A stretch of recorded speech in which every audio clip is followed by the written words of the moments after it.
It's all ultra virus, which means it was all done outside of the law, and it has no legal effect. Hello, dummies. He didn't do anything. He was just there talking to people. We're not sure exactly what happened, but there was massive cyber attack to try to bring down the X system with IP addresses originating in the Ukraine area. Oh! The president's gone through a long list of absurd things. Why are the 20 million people who are definitely dead marked as alive in the Social Security database? A motion to dismiss from Elon Musk now hitting the District of Columbia. This was that lawsuit brought by a bunch of the states, including the state of New Mexico and a bunch of the other blues. They all got together. They said, I know what we can do to stop this. Let's stop Elon. He's so smart. Everyone else in the government's dumb. So if we can stop the smart kid, maybe we can get back control of our bureaucracy. So they sued Elon Musk, and remember that the courts have come back down and said, hey, you know, it's about time for Elon, via his role in the government, in his official capacity, so they're not suing him personally, to file a motion to dismiss. Now, Elon has dropped that. This came courtesy of the Civil Division of the U.S. Department of Justice. This is the attorney, Joshua Gardner, along with others who are acting assistant AG and others from other parts of the country. So we've got a Florida lawyer, a DC lawyer, and a New York lawyer all joining in on this on behalf of Elon and, of course, DOGE. So they say, all right, listen, we are now moving to dismiss this complaint that was brought by these Democrat states, a bunch of them. And you remember New Mexico, that one governor who tried to eliminate the Second Amendment via executive order, Lujan, whatever her name is. Remember her? Chuck, well, I don't like guns because they're dangerous. So executive order, you're banned. Wow, that's the interesting interpretation of the Constitution and your power, you lunatic. But they tried that, and now they're trying to take out Elon, even though he's lawfully in his position of power, and he's a consultant, right? The power that is being exacted is done via the president and the agency heads who are appointed by the president and confirmed by the Senate. So here's what the DOJ says on behalf of Elon. They say, all right, listen, District of Columbia, by the complaint's own terms, okay, the state's all sued, so they're all complaining Elon's illegal. They agree. They say that Elon does not occupy an office of the United States. Okay, they're even admitting it in their own filings. He's not running an office. They allege only that he wields, quote, de facto power. Now, that should be the end of this ill-conceived challenge brought by the blues against Trump and Elon, saying the appointments clause is concerned with one thing. If you read the Constitution, it says it's about the actual exercise of formal government authority. Now, the reason we have that is because it is designed to ensure that when Congress creates an office with certain legal power, the person holding that office and exercising that power has been selected and is approved in an appropriate and politically accountable manner. Now, where a person neither holds an office nor wields its de jure authority, like its actual authority, the appointments clause has nothing to say. Anybody with a good idea can bring that idea into the government. The government can act upon that idea if the people who have the power to make those decisions decide to take action. Any objection to that person's actions are simply not constitutional in nature. Now, what their problem is with Lujan and others, their contrary view rests on conflating these two concepts called influence versus authority. Two distinct concepts. They sound similar, but maybe when they break it down, they'll be able to understand how it works. They say the states, in effect, that others in the executive branch, they listen to Elon and his allies. But treating that as a triggering constitutional need, okay, just because Elon is in the room and he says, hey, maybe you guys shouldn't do stuff that's dumb like this anymore. And they go, yeah, that's a pretty good idea, Elon. They're allowed to do that. If you say we need some sort of a constitutional limitation on that, that would be a remarkable and untenable change in the law. The White House has long been populated by aides and advisors who wield tremendous de facto sway over the government, right? Remember Hillary Clinton? She was there with Bill. She was charged with reforming the nation's healthcare system. That didn't work out so well for her because she was always angling for a political position, right? She was always going to run. Karl Rove designed much of the Bush administration's domestic policy. You remember Rahm Emanuel, Don McGahn, John Podesta. They were no wallflowers. They're chiefs of staff, White House counsels, and other senior advisors. They always come out like the most influential people in DC, blah, blah, blah. They're all in there. They're all advising based solely on their soft power. But that has never given rise to an appointments clause problem at all because none of those persons held any legal office or authority at all. And how much power did Jill Biden have over Joe Biden, for crying out loud? What was Hunter doing there all the time besides snorting crack or coke? Here is no different, they say. Again, on the state's own telling, Elon Musk has massive, perhaps even decisive influence over the DOGE-related portfolio of domestic policy. But the one thing he lacks, okay, so they're upset. Elon's very influential. He's got a lot of influence in everything, but the one thing he lacks is exactly what the appointments clause requires, which is an office. And that office is established by law, according to the Constitution, and vested with the formal power to act as an an officer of the United States. U.S. Constitution, Article 2, Section 2, Clause 2. Now that dooms the blue states' constitutional claims, and their derivative statutory claims fail for many of the same reasons. Now that said, Trump's DOJ on behalf of Elon continues. They say, while the merits are straightforward, this court should not reach them because the state and all of the blue states, there's like 12 or 19 of them, whatever the number is, they lack standing, by the way. The states marshal many grievances about both Musk and DOGE, but absent from these general objections is a single allegation showing an actual or imminent injury suffered by the states, right? They're just whining about stuff that is prospective. Instead, at every turn, the blue states like New York and Tish and the rest of them are all complaining about possible injuries that might happen in the event that Elon takes certain contemplated actions at a chorus of federal agencies, which are all led by their own officers, many of whom have been nominated by the president and have been duly confirmed by the Senate. So this is like bizarro world, okay, Judge? This highly speculative chain of events is not the stuff of Article 3, all right? Judge, you're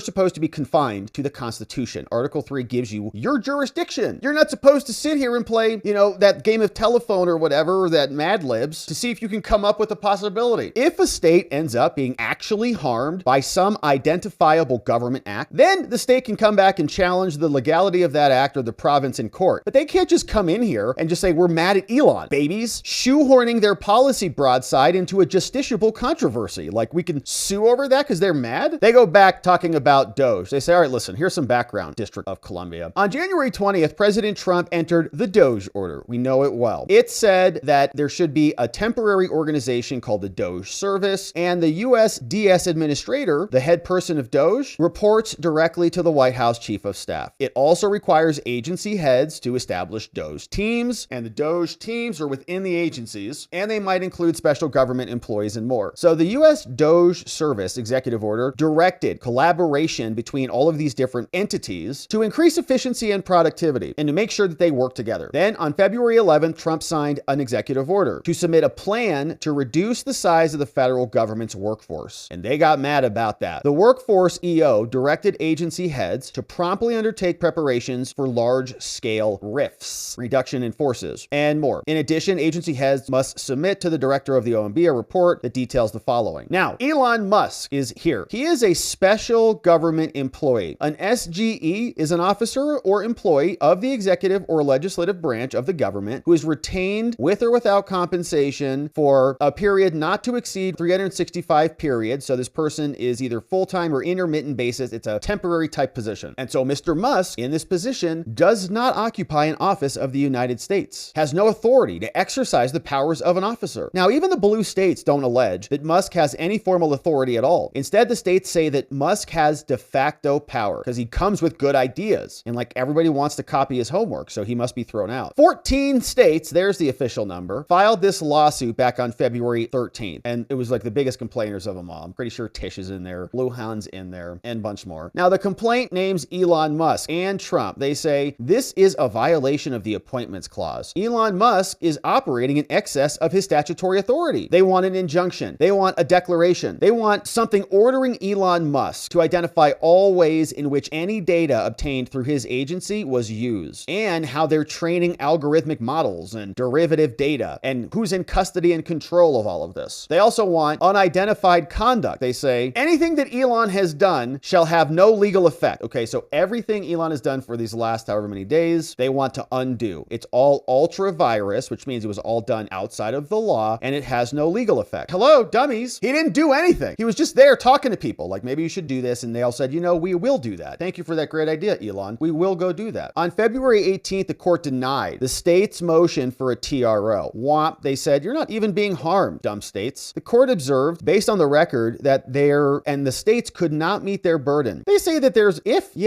if Musk or DOGE cancel or reduce federal funding, or if they cancel federal state contracts, remember the USAID contracts are being canceled hand over fist. In fact, I've got a statement on that for Marco Rubio coming up, explaining how much they've canceled, and it's tremendous. Now, whether that money gets spent is a different situation, okay? You can cancel the contracts, save a bunch of money. You still got to spend that money because it's already been appropriated by Congress, right? This is the great impoundment debate. Now, that doesn't mean that it's a loss. It just means you're putting that money into productive things, not into trans dance ballets in the Congo. So the court emphasized emphasize that the possibility that Trump may take actions is not enough, right? It's got to be like legit, really, it's got to be becoming imminent, irreparable harm that you can't do anything about, beyond just monetary damages and more. Saying, so here's the legal standard. If the states who are suing Trump are going to win, we've got to make sure that they can survive a motion to dismiss, saying that they didn't state a claim, right? This is a common provision in the law called 12b6. It's a motion to dismiss based on 12b6. It's saying the other side has failed to state a claim. Even if accepted as true, we got to be able to grant relief to you based on this violation. Now, the court considers this complaint in its entirety, and even if we said it was all true, it still doesn't matter. So, judge, you can't hear this. And by the way, they don't even have standing. These states are so dumb. It says to invoke the jurisdiction of this court, they must show, it's not like maybe or could show or could be possible, that they have suffered or will suffer an injury that is concrete and particularized, actual or imminent, and traceable back to Trump or Elon, and that you can do something about with a favorable ruling. Okay, it's a lot. It's a very high standard. Now, this alleged injury cannot be speculative and more. If it has not materialized, it has to be certainly impending. They must demonstrate that it's coming. Now, the states aren't satisfying this at all. Initially, their assertion that they didn't need to show injury to support this was wrong. They said, well, it's an appointments clause violation, so just the fact that he's in this position is enough. We don't actually have to show an injury because it's an illegal appointment, which is a de facto injury. They say, no. Look, we go back to cases and controversies, okay? Arising under Article 3. That's what this jurisdiction of this court is about. An appointments clause claim brought by Tisch and the others requires an actual cognizable injury. Here, the blue states' standing is premised solely based on alleged financial and programmatic harms and unauthorized access to the state's private data. But the states failed to show any actual injury at all. Like, that's what they claim, but there is no financial harm. There is no programmatic harm. There is no access to or disclosure of any private data. So it's like, they got to show it. And none of what they're alleging is even traceable to Trump or Elon at all. And even if it was, none of it's redressable by the court. Like, you can't do anything to fix this anyways. And here's why. For starters, the states say that there's an appointment clause exception to the cases or controversy requirement of Article 3, right? So the courts just can't hear anything. The Constitution says you guys can hear matters that are cases or controversies, right? And I think they're going to give us maybe some specific language. But if it is that, right, it can't be like just like you're bored and you're suing each other, or maybe you need some sort of dispute over like a border or something, right? Whatever it is, there's certain cases or certain types of matters they cannot hear. It's just not the right forum for the courts. That is so, they assert, because harm is presumed. But there is no exception to this. Like, you've got to actually have harm. Now, the specific standing requirements are an essential part of the case or controversy requirement. It's a bedrock constitutional principle. The DC Circuit has the traditional injury requirement to talk about appointments clause. Thus, the states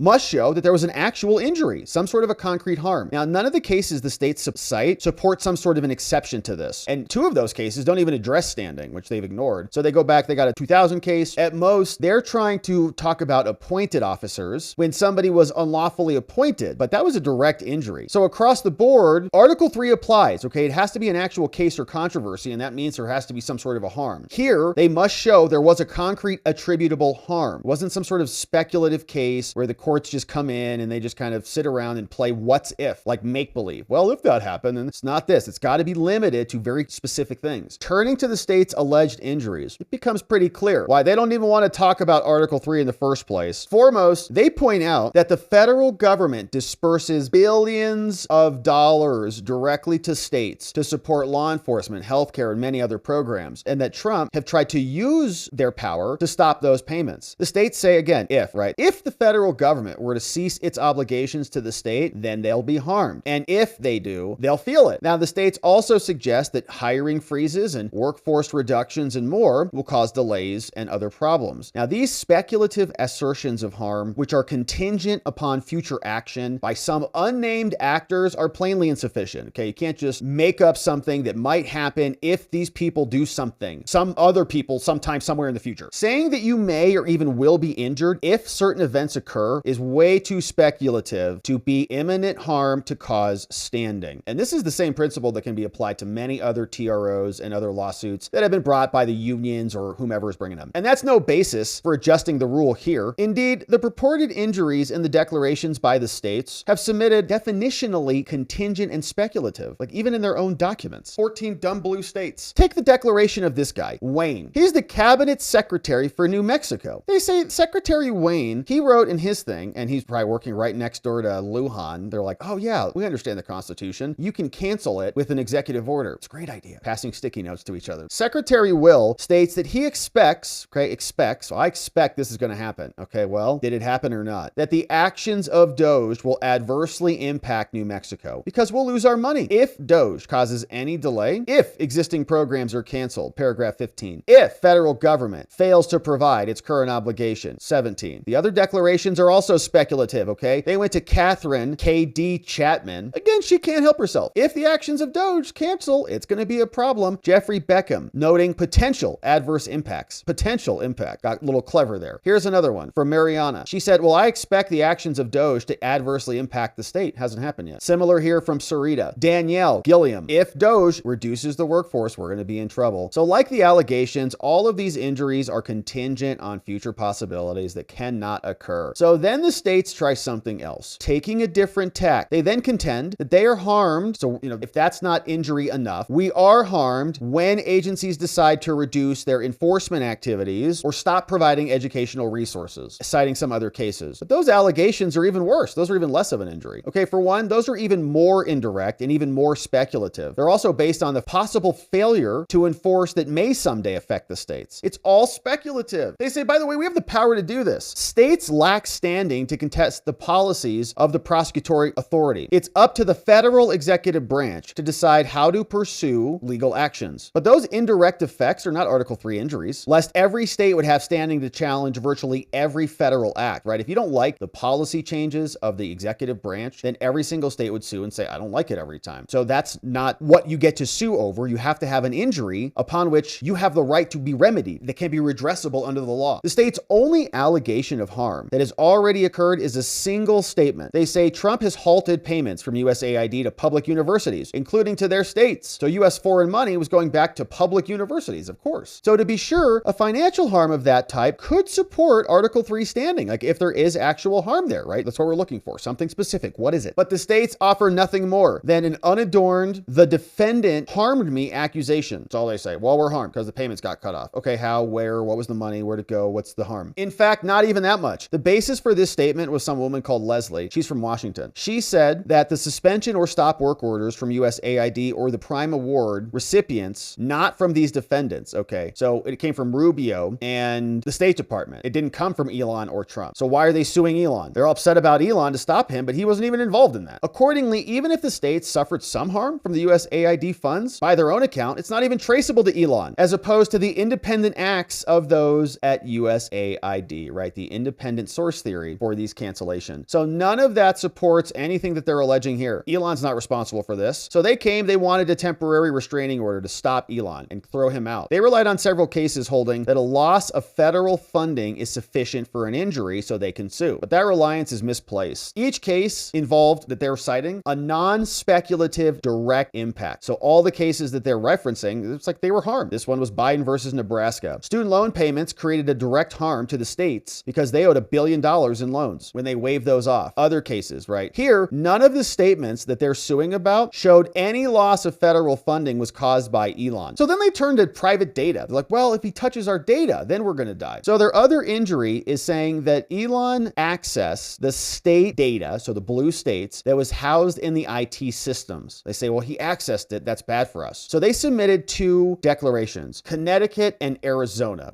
Sorry, we have a real problem with our governor and attorney general here, but we're going to remedy that come this next election. So they say, Elon can't touch anything. In addition, Michigan, Jocelyn Benson and the rest of them up there, and Washington's also claimed data harms because they could look at some data. But the states don't have standing to bring an action against the federal government on this basis. So that leaves New Mexico. They state that we give data to Treasury and Transportation, and this data, if you access it, it's unauthorized, saying that their factual allegations aren't even supporting their claims though. As to access, the state's own allegations support that the data access decisions were authorized by the officials, right? So it's not Elon got access to it. Secretary Scott Bessent granted access to that because he is the secretary of the entire Treasury Department. Bunch of citations here saying that everybody is taking all the necessary steps to ensure that the appropriate people have access. As to the disclosure, the states nowhere allege that any non-public data has been transferred to third parties outside the government. You can't access our data because you might disclose it. It's too speculative. Has it been disclosed? No. They identified Mr. Big Balls, we think, who was speculative or speculated to have been the person who may be behind it, but there was no evidence of that at all. In fact, he resigned. Instead, the states appear to mean that individuals associated with DOGE have been granted access. As another court recognized, though, DOGE team members are federal government employees. They have a need for the data. They're doing their jobs. This was this case maybe that we covered. Denied a TRO because they're not going to win. The state's argument is that this access and disclosure causes them injury, but the type of access that they allege does not alone give rise to an actual concrete harm. There is no standing here. Disclosure of private information may be harmful, but for the states to show that, it needs to be more than just access to the information, okay? It actually has to be disclosure, like public disclosure. That would be an invasion of your privacy rights. But the states do not allege that there has been a public disclosure. In fact, at most, they say there's been an exchange internally in the federal government. So wait, government employees who are authorized to see it or exchanging information? That's them doing their job. Now again, the states do not even allege that anyone affiliated with Mr. Musk, DOGE, or anything related to DOGE has disclosed any information at all, much less causing harm. Even New Mexico acknowledges there has been no public disclosure of its data. They said, if this sensitive data is compromised, if it wasn't disclosed, okay, several ifs, so it hasn't been disclosed. So they want a temporary restraining order. They analogize their claim to like that of a data breach. They say, well, this could be a targeted hack or like an intra-company disclosure, but that factor is lacking here. Whether it was compromised, right? Whether there was a targeted attack, these people have access, lawful access to it. Now, aside from mere access to sensitive data, the state offers three other theories of injury. They say that increasing the number of people with access to the system makes it more secure, so there's more opportunities to be hacked. But again, that's too speculative. They also say that their citizens are afraid. But as already stated, you don't get to bring cases parens patriae on behalf of your constituents who are afraid. If they have an injury, then they can go bring a claim. Third, the states also say that our sovereign interests are harmed because like nuclear safety risks and other things. But it's unclear why the states think that mere access to data increases their nuclear safety risks. Instead, they invoke special solitude for standing, but that doctrine's pretty narrow, and so they can't use that to get in here. And so with all that being said, this claim needs to be dismissed. DC courts, get rid of it. The Appointments Clause of the Constitution prescribes the methods for appointing the officers under Article 2, Section 2, Clause 2. Principal officers must be appointed by the President and confirmed by the Senate. Inferior officers may be appointed by the President alone, the courts of law, or heads of the executives. Individuals are officers and thus must receive a constitutional appointment when they occupy a continuing position that is vested with the authority to exercise significant authority pursuant to the laws of the United States. We spent a ton of time on this with Jack Smith, right? He was not a real boy. He was an individual who was acting like an officer who did exercise significant authority, actually indicted people and signed motions. Trump, twice, didn't report to anybody, existed as a special counsel without a presidential appointment or Senate confirmation. So he was illegal. Elon's not doing that. Elon is just communicating and passing ideas around. If somebody else wants to execute on that, they can. Federal employees who do not meet these criteria need not be selected in compliance with the strict requirements of Article 2. Okay, so Elon is not in either of those positions as a principal officer or as an inferior officer. Here, they do not even plausibly allege an Appointments Clause violation because nowhere do they identify any office that he's wielding power over. What office is he in? As their own allegations establish, Musk is a special government employee. He does not occupy an office of the United States. Those concessions from them end this case. The blue states' remaining allegations are entirely consistent with the idea that Mr. Musk influenced other government officials and their authority is not challenged at all. Scott Pecent wants to go wild and cut everything, or Marco Rubio does, go wild. No different than if somebody on the internet posted something and Marco's like, well, that's a great idea, to take certain decisions of which the states disagree. But even if Mr. Musk could have said to have directed these decisions, as the state alleged, even that's not an Appointments Clause violation. So long as a duly authorized agency official is the person actually acting, then the Appointments Clause is satisfied. And so this is how it works. The Appointments Clause governs formal, not colloquial power. And where someone does not occupy an office equipped with actual authority, he cannot be an officer of the United States. An advisor does not become an officer simply because the officer listens to the advice. Once you remove that premise, the state's entire constitutional claim collapses, and this claim should be dismissed. Now, if you want to challenge the Appointments Clause, there has to be an office. To state an Appointments Clause violation, the threshold trigger is a governmental position that is established by law. Once the position is identified, like we saw with Jack, Office of Special Counsel, he's appointed, Merrick Garland wrote that whole stupid thing out. Courts can then analyze whether the authority is imbued in that position. What do you do? Jack Smith was prosecuting people. Oh, this is the power delegated to that person. Where the office identified does not reflect a continuing position, the Appointments Clause cares not a whit about the person who is named to the post. Now, these cases, as they reflect, it's about de jure authority, not de facto authority that a person wields as a matter of law. Now, the states are not identifying any office that Elon is in. In fact, to the contrary, they even admit in their own complaint suing Elon that he does not occupy an office. They're like, well, he should. Well, he doesn't. That allegation alone ends their Appointments Clause challenge. The clause is concerned with the formal powers vested in an office by law, not in an individual's perceived informal influence. But the states concede he's not even in an office. So their argument fundamentally misunderstands the Appointments Clause. On their view, the court's focus should not be on the powers imbued in the office a person occupies, but on whether the particular person has wielded power. But that conflates formal authority with informal influence, which is hard and soft power. Nobody thinks, for instance, that the White House Chief of Staff or White House counsel or officers in any fashion, despite the fact they exercise tremendous influence across the government. This is because they do not occupy a position that is equipped with any formal authority. And without that formal authority, there is nothing that implicates the Appointments Clause. Now, unsurprisingly, these blue states cite no case even suggesting the Appointments Clause turns on any analysis of how that official wields their power. It's not how it works. In fact, in every case they cite establishes the opposite. The analysis turns on the formal authority that's imbued in the position. And even the states acknowledge that what matters is whether a position constitutes an office, and it's based on what powers a person formally wields. Now, besides having no basis in the law, there is also nothing to recommend the state's functional approach as a practical matter. If the states would have it their way, the constitutional analysis here will be all about de facto power. But it cannot, for instance, be that a chief of staff is an officer in some administrations where they do a good job, but mere advisors in others, right? How do you determine? Like, you need a document to delegate and transfer the authority. You just decide that Rahm Emanuel was a good chief of staff, so he's more like an officer, but someone else like Biden's chief of staff is not because they were terrible. If the states seek to rely on the duties of the DOGE administrator as a predicate to challenge the Appointment Clause, that also fails. By the way, the states aren't even alleging that Musk is the DOGE administrator. That's not what they're saying. But even if we just said he was, regardless, the actual duties of the DOGE administrator do not make it an office subject to the Appointments Clause. The executive orders creating that position delegate no significant formal authority to DOGE. Most of the duties that Trump signed are purely consultative. Final authority resides with the agency head. These are just ideas being spread around, telling us what all of the EOs say. The only formal duty that the executive orders assign to DOGE is to commence a software modernization initiative to improve government software, network infrastructure, and IT systems. That's all. And to work with agency heads to promote efficient data integrity and sharing. That's not prosecuting anybody like Jack Smith was doing. It's not issuing subpoenas. But even that duty does not include formal authority over anyone. In short, it's administrative. It's a far cry from any significant authorities that other courts have created an office. Say, that's an office. That's executive power. You're doing something that is acting like an office. So you can't do that. That's basically what Jack Smith was doing. That's why the judge in Florida, Eileen Cannon, nuked him. Among the various consulting duties established by this order, the DOGE team is doing their job. They're executing a plan. But that executive order doesn't give Musk any official authority, nor does it contemplate giving anyone else final specific personnel decision authority. So the states are not citing anything, anywhere, any source of law that's granting Musk, DOGE, or anyone at DOGE with any final authority over the personnel decisions taking place. They're happening under the agency heads. Now, even if Musk functionally, quote, directed these complained of actions, they still fail. If they're unable to identify any actual authority that is possessed by Musk, then they say, well, he directed others to use their power to do it. But that's also flawed. Saying, first of all, there's binding DC precedent on this. They say the DC Circuit rejected an Appointments Clause challenge in another removal action based on the same theory back in 1987. Someone sued. They said this person is not validly appointed as an officer because they were basically directing the actions that harmed them, right? This person was ordering something to happen and it was harming me, so we're suing. The court explained that even if that were true, it's irrelevant. It does not offend the Appointments Clause so long as the duly appointed official has final authority. Like, if you got harmed, that stinks for you, but he was lawfully appointed and is able to do the thing. Just because you got damaged as a result of the lawful exercise of power doesn't mean you're entitled to challenge his appointment. Here, Musk does not have, and the states have cited no source showing any independent legal authority to command anyone to do anything. Musk is just talking. Accordingly, even if Musk advised, recommended, or directed directed, even actions across multiple agencies, the actual legal authority for those is not vested in Musk. It's in the actual heads. In other words, even assuming that Musk or DOGE employees conceived of or even carried out policies to which these blue states object, there is no appointments clause violation under this. Duly appointed agency heads take official responsibility for all those actions. If they want to sue on this, they need a governmental action from someone who doesn't have the authority to do it. But everything has been done by the agencies, not Elon. Because the states don't even have a single example of that, they failed. So then they try to distinguish that case, but they're not able to do that. Mr. Musk does not have formal decision-making authority at all, and thus the political accountability for those actions lies with the individuals authorized to undertake them. Now, relatedly, the states similarly nowhere plausibly allege that these actions were not formally approved by the head of the agencies, right? If Scott Bessent does it, Marco Rubio does it, that's their prerogative. They're allowed to do that. How can it be an appointments clause violation if Marco Rubio, who was appointed by the president and confirmed by the Senate, did the thing? Many of the states say that Elon is doing it, saying that Musk has unprecedented and seemingly limited access and sweeping authority and blah, blah, blah. Now, the states still, despite all of their whining, nowhere plausibly established that Musk was the final decision maker. They didn't say that at all. They allege that acting Treasury Secretary David Labrecht did it because Musk thought it would be a good idea. They say Musk also talked about the resignation program, which was the fork in the road email. But again, they did it, not Musk. So that's not an appointments clause violation. So then they're running out of ideas, these blue states. Their remaining allegations are trying to say Elon Musk's authority, they say, are simply irrelevant to their claim. It doesn't matter how Trump has chosen to structure the relationship between his chief of staff and other advisors, including Musk. However he wants to organize that, he can. It's also, nor is it significant that Musk has addressed the public from the Oval Office or other events. What does that matter? And Musk's statements about actions he would like the government to take in the future doesn't show he's exercising any other improper authority at all. Those statements are no different than any other presidential advisor, explaining his policy proposals for future action. None of those statements bear on the core issue here. Does Musk occupy a position under the Constitution that is established by law that makes him an officer of the United States? The states who are suing concede he does not occupy an office. So then their allegations about DOGE go even further afield. They get even wackier. For starters, even if Musk was a principal officer wielding power in violation of the appointments clause, that constitutional defect would not extend to DOGE. The states don't even allege that Musk runs DOGE. They don't even say he does. But it doesn't matter if he did or not. Even if an entity is headed by an improperly appointed officer, that does not mean that everything that happens underneath him is invalid. Courts have rejected that suggestion before. Anyway, they right.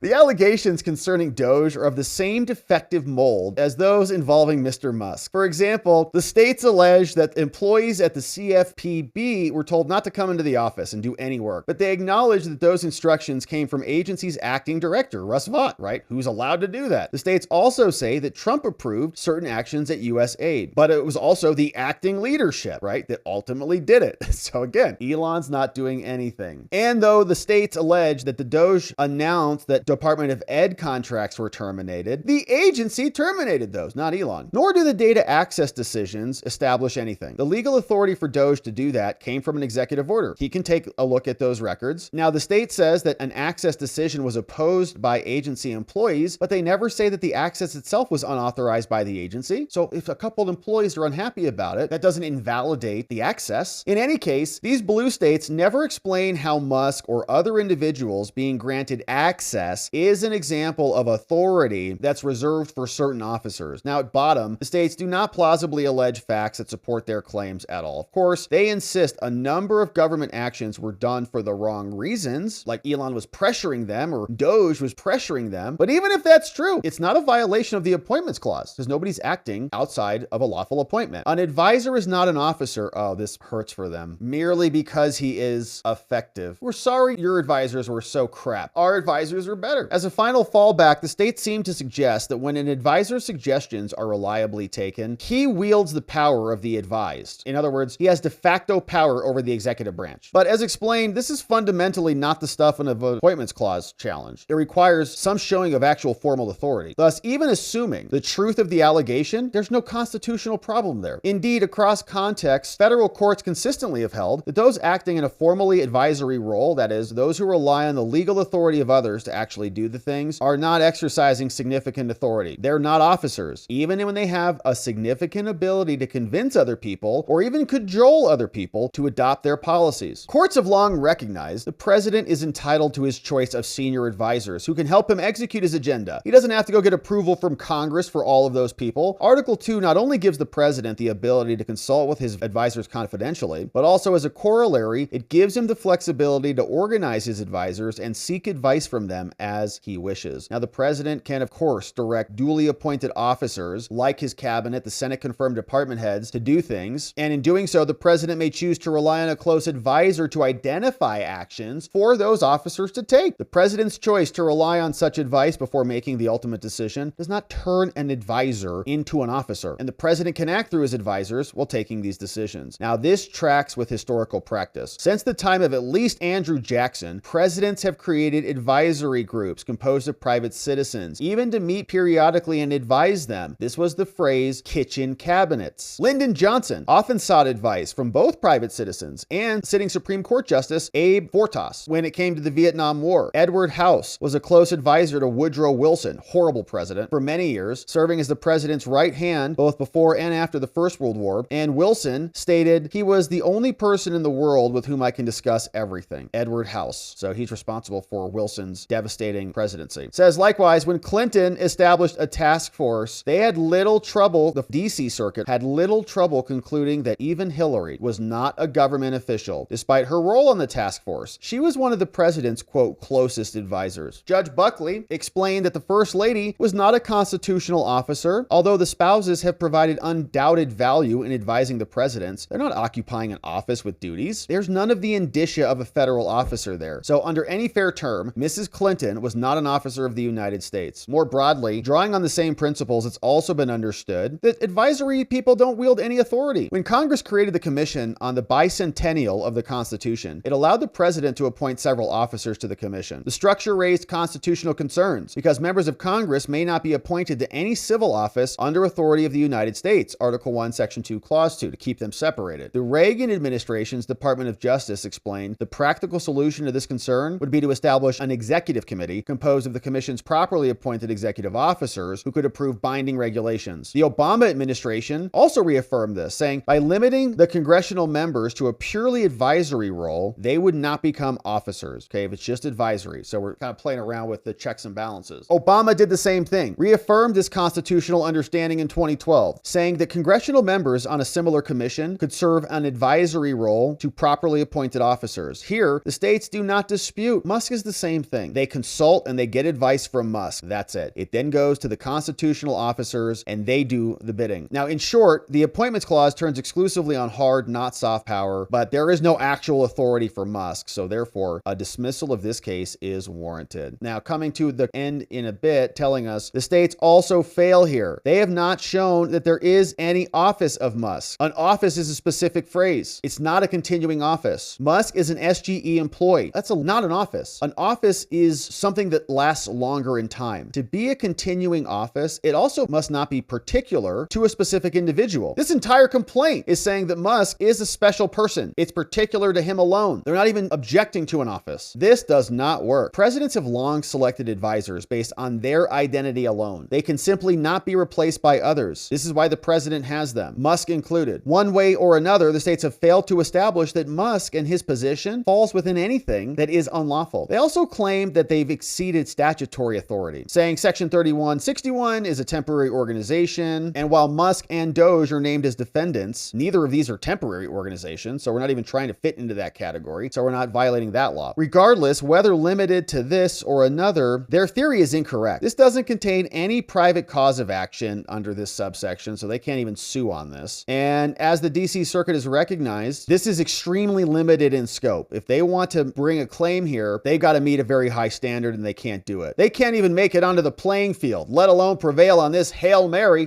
At the outset, the state's claim cannot even proceed past the threshold because there are alternative procedures that they can bring this case in front of, other venues. And as discussed, the complaint is barren of any plausible allegations. They have to say that Musk is actually wielding power. They haven't done that here. Musk has made clear he plans to embark on a massive and unprecedented deregulation project, they say, and all of these other things. But what is the actual power? They haven't identified it. Even excusing the absence of on-point allegations, the state also failed to show how any activity would violate their statutes. Data is necessary, and we're allowed to manage the data. Whatever policy disagreements disagreements they have with DOGE looking at data, this is the place to bring the claim. In support of their ultra-virus claim, like this is outside of the law, they rest entirely on the major questions doctrine. And they say this is just a tool of statutory interpretation. It's not applicable here. They can't show that they should be in this court. They're continuing to fail to state a claim. And so finally, long motion to dismiss. The states bring their appointments claim against everybody, including Trump, but the allegations are directed against Musk. And the remedy that they seek is for everything that Musk has done to be rendered invalid. In short, the states, 14 blue states, do not even allege that Trump has violated the appointments clause, let alone seek a remedy against Trump. So they have failed to establish standing, any plausible appointments clause claim, and this should all be dismissed. Now, even if you were to overlook these fatal deficiencies, court, you can't issue an injunction against President Trump. It's undisputed they sued the president in his official capacity. They sued Musk and DOGE and others. But in a similar appointments clause challenge, the plaintiffs did not even seek to sue the president. They named only Musk. So you can't limit the president. Like, they shouldn't have sued the president. They're clearly not going to be able to get an injunction against him. So why are they bringing this at all? For the foregoing reasons, the state's complaint should be dismissed. Signed here by Joshua Gardner, acting as special counsel here from the U.S. Department of Justice. Big fat motion to dismiss. Of course, this is brought in the case from the 14 blue states, including New Mexico, Arizona, and others, against Elon Musk to try to undo everything that he's done. They posted this over the weekend saying, in 2020, 2021, the SBA granted 5,500, almost 5,600 loans for a total of $312 million to borrowers whose only listed owner was 11 years old or younger at the time of the loan. 11 years old or younger. 5,600 loans, $312 million.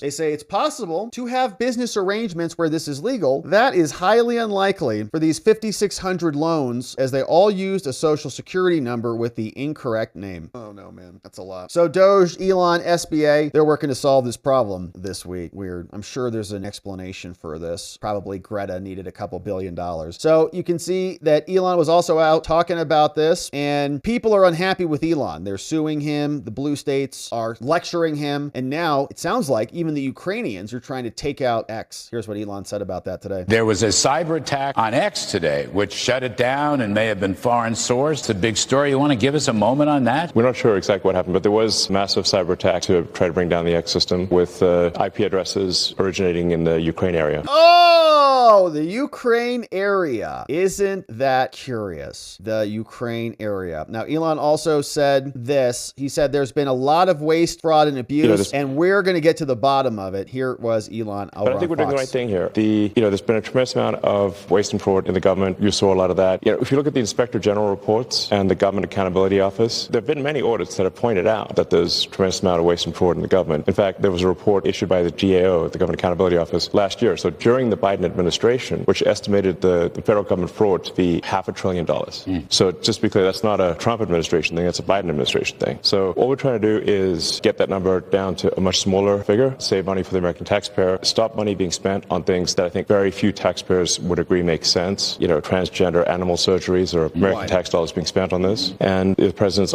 gone through a long list of absurd things. Why are the 20 million people who are definitely dead marked as alive in the Social Security database? Why were hundreds of millions of dollars of Small Business Administration loans were given out to people aged 11 and under, according to the Social Security? I mean, these must be some very enterprising 8-year-olds. And some pretty strong 150-year-olds. Yes, exactly. As the president said, we have an enormous number of people marked as alive who are 160. He didn't know the country was that healthy. Elon Musk explaining what should be obvious, that we don't want 150-year-olds. If they're alive and they're entitled to Social Security, I'm fine with them getting it. But if they're dead, then they shouldn't be getting Social Security.